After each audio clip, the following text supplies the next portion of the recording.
on. So let's dive into part 3 of Watch Your Mouth.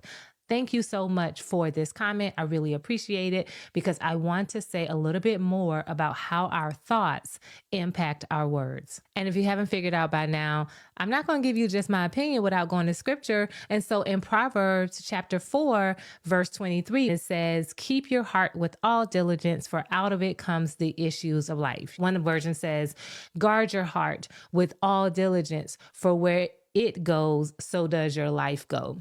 But many people don't go to the verse above and below that and really look in context of what the author is saying here. And this is what he says.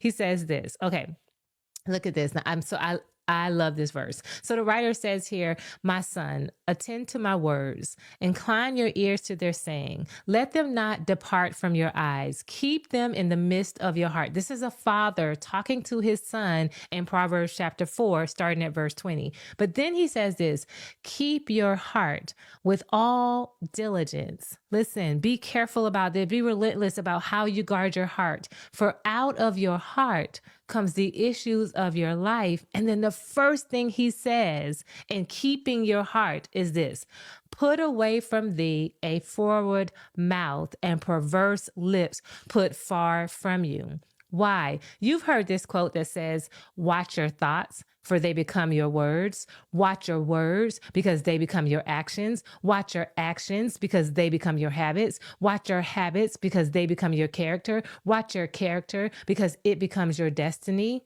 Or, "Keep your heart with all diligence, for out of it comes the issues of life." And the way that we keep our heart is to watch what we say, verse 24, watch what we look at, verse 25, and watch where we go, verse 26. Now, I don't want to make this a long TikTok, but y'all listen, it is so important that when we are guarding our heart, when we are watching our mouth, that it starts with the thoughts we think.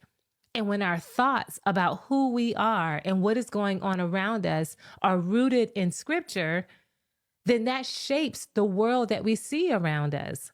Often when I'm working with women in my life coaching practice, this is where we start. We start with thought work. We start with, what are you thinking? And where did that come from? Okay, if this was good and it helped you, drop a comment. If you want a series on the thought life, let me know in the comments below. Okay, bye for now.